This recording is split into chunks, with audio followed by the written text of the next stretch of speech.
Musique électronique ce matin à quasiment 10h30. On a un des meilleurs DJ français et internationaux avec nous ce matin. Bonjour Mossiman. Bonjour, comment ça va? Eh ben, ça va bien. Merci en tous les cas d'être avec nous. D'autant que je pense que c'est peut-être une performance. Un DJ producteur réveillé à 10h30 du matin, c'est un exploit ou pas pour toi?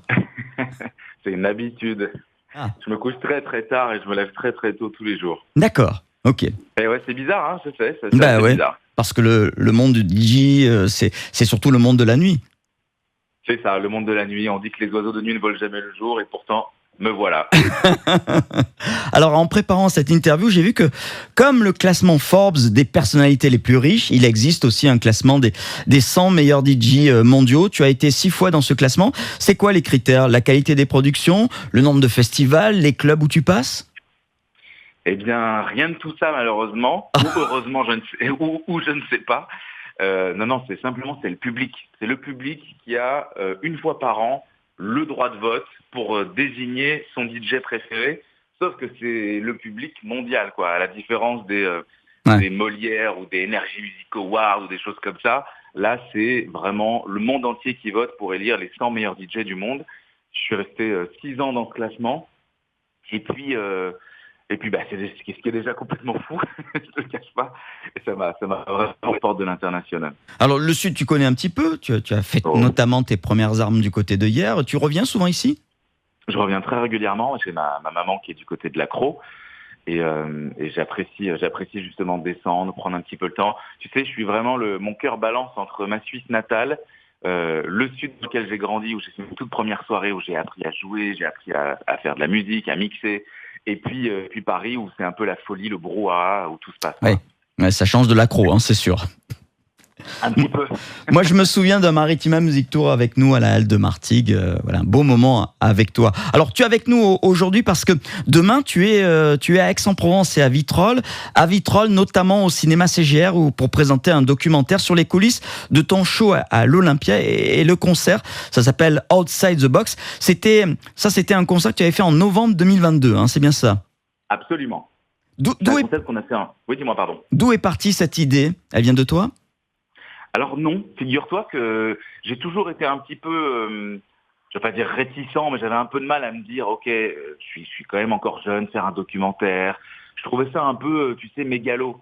Et puis quand Maud, ma manager, et Louis-Marie, le réal avec qui je travaille toute l'année, m'ont proposé cette idée, j'ai trouvé ça intéressant d'axer en fait leur proposition sur un événement qui était l'Olympia. Un petit peu au même titre, si tu veux, que quand Big Flo et Oli ont fait un documentaire sur Netflix sur les stades. Ouais. Eux, c'était un peu pareil. Ils disaient, bon, c'est un peu tôt pour faire un docu, un peu tôt pour raconter ce qui leur est arrivé, etc.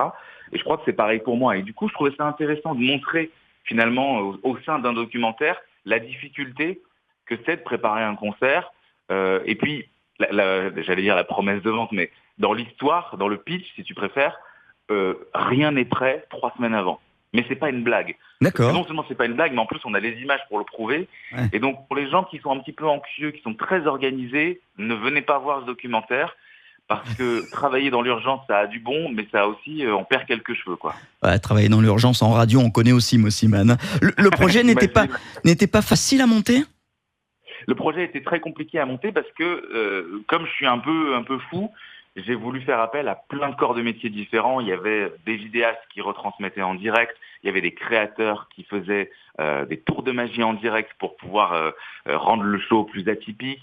Il fallait que j'accueille mes invités parce que j'avais des guests. Il y avait Grand Corps Malade, il y avait McFly et Carlito, Barbara Pravi. Il fallait que je mette en place, vous verrez si jamais vous avez la chance de le regarder, il y a une espèce d'immense tournette, une scène qui tourne sur elle-même. Et donc, il fallait anticiper chaque mouvement pour chaque titre. Et c'était un travail colossal. J'ai vraiment pas dormi pendant longtemps avant ce spectacle. Et puis, surtout, ce qui est intéressant, c'est que même si on travaille dans l'urgence, parfois on a une petite étoile qui nous aide. Et je crois qu'elle était là ce soir-là parce que malgré toutes les difficultés et malgré toutes les mauvaises directions que j'ai pu prendre, à ce moment-là, tout a marché. Je vous ai spoilé la fin du docu. Ouais. Mossiman a mixé dans le monde entier, dans des endroits magiques sûrement, mais l'Olympia quand même, avoir ces lettres en rouge sur la façade de cette salle, mythique. Complètement mythique. Et puis on le raconte aussi au début du documentaire, c'était une façon pour moi de boucler la boucle. Je l'avais fait il y a 10 ans. 2 soirs.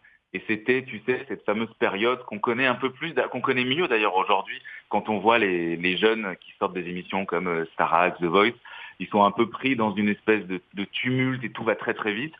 C'est exactement ce qui m'arrivait à l'époque. Je sortais de l'émission, je venais de la gagner. Il y avait cette première tournée, ce premier Olympia. J'avais un peu fait cet Olympia dans la précipitation. Tu me diras la même chose sur le dernier, mais c'était la précipitation de qu'est-ce que je vais devenir, comment est-ce que je suis en tant qu'artiste, qu'est-ce que j'ai envie de faire. Et je crois que j'étais pas complètement aligné à ce moment-là. On connaît donc, tu en parlais à l'instant, le chanteur gagnant de la Starac en 2008, on connaît le DJ, on connaît moins en revanche le directeur artistique, le compositeur. Tu collabores aussi avec pas mal d'artistes, Louane, Kimber Rose, et notamment sur le dernier album de Grand Corps Malade.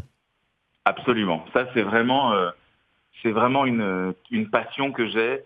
C'est un bonheur de pouvoir travailler avec d'autres artistes. Tu le disais, j'ai fait là dernièrement le dernier album de Grand Corps Malade, qui s'appelle Reflet. Aussi fait la direction musicale pour sa tournée des Zéniths.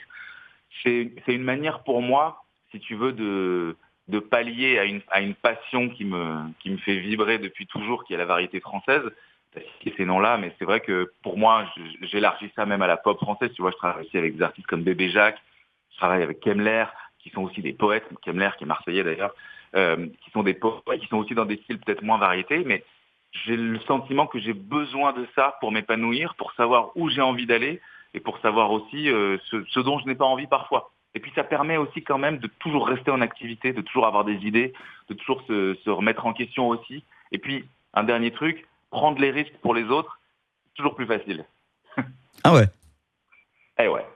Demain, tu auras une autre casquette aussi, Mosiman, puisque demain, tu vas rencontrer demain après-midi les élèves du Dalida Institute à Aix-en-Provence, une école qui forme au métier artistique. Demain, donc, tu as aussi une casquette de formateur, de professeur. Oh, je sais pas, ça serait un petit peu présomptueux, mais je dirais plutôt limite de conférencier, quoi, de partageur. Au contraire, non, on va discuter. Je fais souvent ça. Je l'ai fait dans des écoles de DJ. Je l'ai fait à Londres aussi dernièrement. C'est plutôt un échange, quoi. On s'apporte des choses mutuellement. La dernière fois que je suis allé au Dalida, que Roberto Surleo m'a accueilli, je crois que j'ai rencontré une artiste incroyable qui s'appelle Marie-Maude, avec qui je suis très proche aujourd'hui, dont je suis très proche aujourd'hui, qui a fait la Starac aussi entre-temps. On découvre toujours des pépites. Et puis, un de mes petits secrets, c'est que ça fait, ça doit faire 10 ans que je travaille avec mon infographiste qui s'occupe de tous mes visuels et elle est formatrice là-bas au Dalida Institute. Ouais. Donc Charlotte, je l'embrasse. C'est vrai que c'est important pour moi aussi d'essayer d'être présent, quoi. Merci beaucoup, Mosiman, d'avoir été avec nous quelques instants ce matin. Un grand plaisir. On rappelle donc demain soir au cinéma CGR de Vitrolles pour présenter ce documentaire et ce concert que tu as fait il y a 2 ans à l'Olympia. Demain après-midi au Dalida Institute. Je crois que les prochaines dates aussi pour des sets, c'est à Cannes cet été. Tu fais en outre les plages électroniques. Absolument, les plages électroniques cet été, c'est la grosse date que je retiens pour cet été dans le sud de la France. Ouais. Ouais, ce sera le 17 août et puis on espère que tu reviennes nous voir aussi avec Maritima. Avec grand plaisir, vraiment. Merci Mosiman, à bientôt. Merci beaucoup, merci. Au revoir.